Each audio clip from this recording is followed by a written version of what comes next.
Hey there, Grade 10 MAPEH learners. I am absolutely thrilled you're joining us today for this deep dive into your creative production process. Today, we're tackling something super exciting, how to actually take a brilliant idea and transform it into a breathtaking, real-life work of art. We aren't just hovering in the realm of brainstorming and written plans anymore. Oh no, today we're rolling up our sleeves. We're going to apply specific practices from the Philippine creative industries to make those artistic visions of yours jump right off the page. Whether you're working on music, visual arts, a performance design, or honestly, a beautiful mashup of all three, the absolute most important thing to remember is that every single production decision you make needs a clear purpose. So get comfortable, grab your favorite notebook, and let's get ready to completely elevate your creative works. So here is our quick roadmap for today's session. We'll start with from plan to production. Then we'll walk through the 9 steps of the creative process. After that, we'll tackle collaboration and problem solving, and we'll wrap the whole thing up with evaluation and reflection. Let's jump right in. Now think about this for a second. How do we actually turn your ideas into reality? It's the ultimate challenge for literally any artist, musician, or creator. We're moving past that blueprint you got approved, and we are stepping into actual, tangible creation.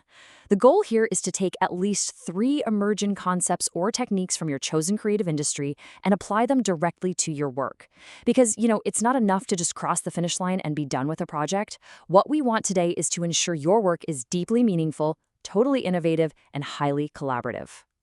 Which brings us to our first major phase, Section 1, from plan to production.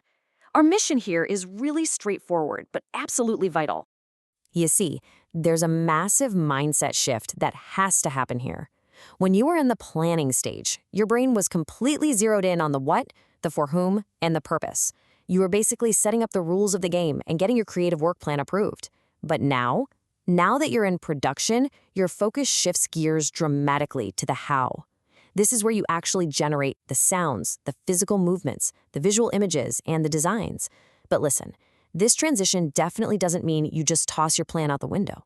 Actually, scratch that, it means the exact opposite. It means you are now strictly executing the approved decisions you already mapped out.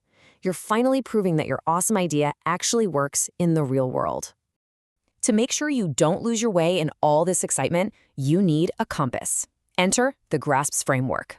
Before you even think about picking up a paintbrush or an instrument, let's unpack this. Goal is exactly what you want to achieve. Role is the specific job of each person in your group. Audience is who you're making this for, your viewers or listeners. Situation is the context surrounding your creative work. Product is the actual thing you're building and why it matters. And finally, standards are the strict criteria you'll be graded on. Here is the golden rule, guys. Your group is only truly production ready when every single person on the team can confidently answer these 6 foundational points. Okay, once your team is production ready, you've got to organize the workflow. And honestly, this can be incredibly simple.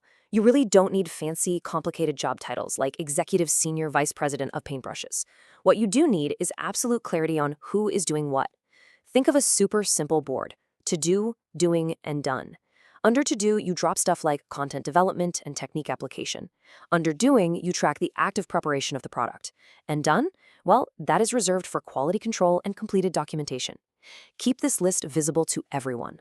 The fundamental rule for collaborating here is just this: actively contribute to the project while taking full accountability for whatever task has your name on it.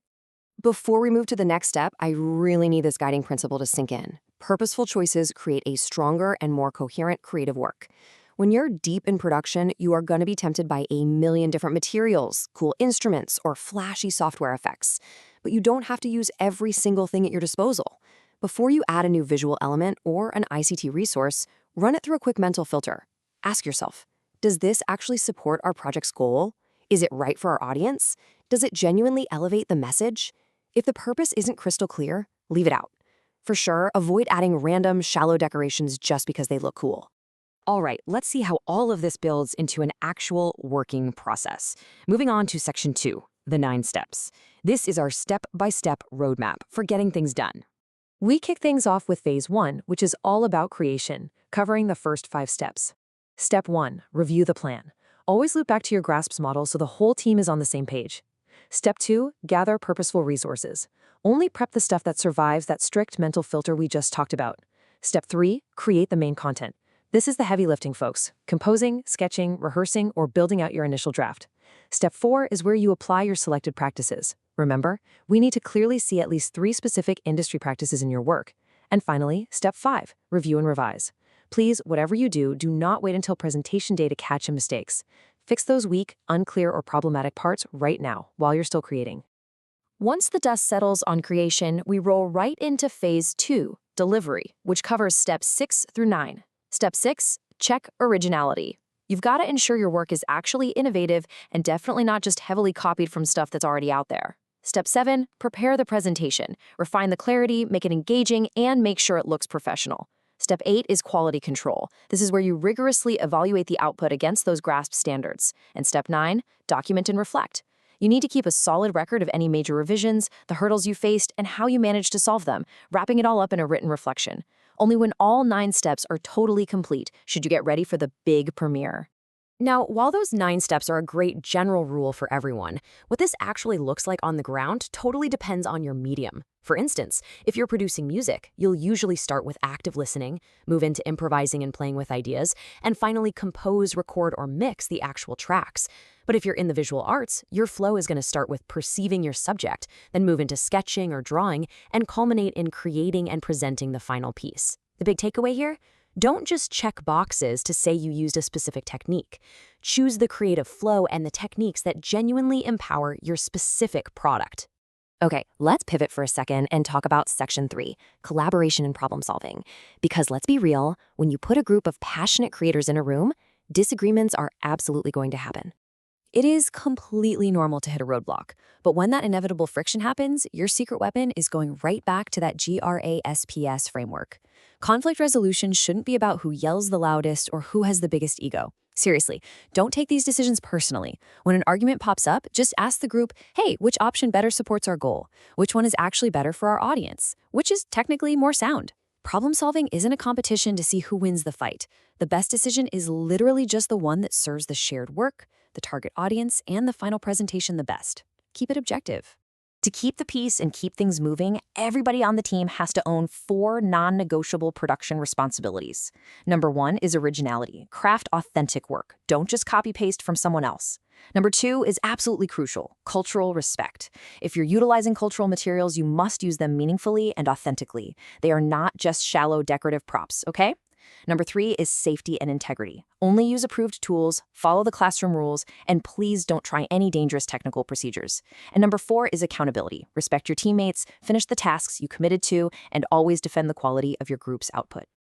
And that leads us beautifully into our final stretch, Section 4, evaluation and reflection.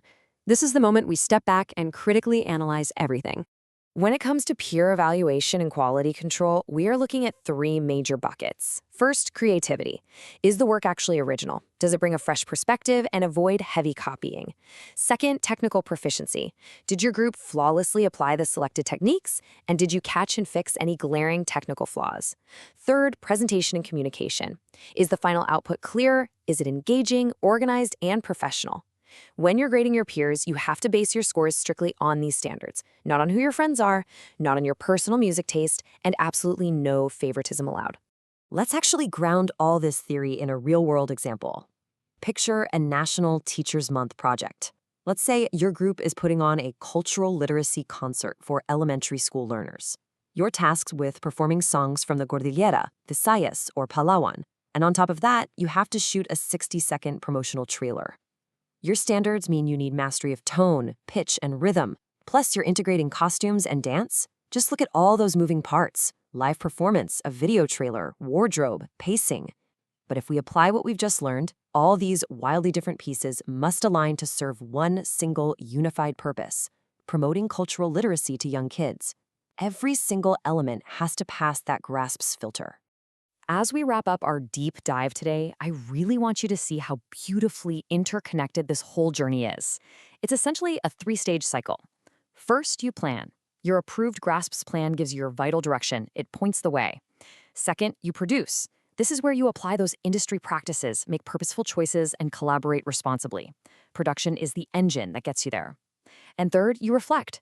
You evaluate the final output, document your revisions, and analyze your teamwork. That reflection is what gives the whole experience lasting meaning and makes you better for the next project. These aren't just isolated chores, they are a continuous, flowing cycle of creation. So, I'm going to leave you with this one final provocative question. You now have the exact same roadmap that professionals use to take mere ideas and transform them into stunning, tangible realities. The question is, how will you apply these steps to your next MAPEH project? Are you going to step up as a highly organized, purposeful creator, or will you just let your brilliant ideas stay trapped on a piece of scratch paper? The power is entirely in your hands, the tools are in your mind, and your team is ready to go. Get out there and create something truly extraordinary. Until next time, keep exploring, keep collaborating, and keep creating.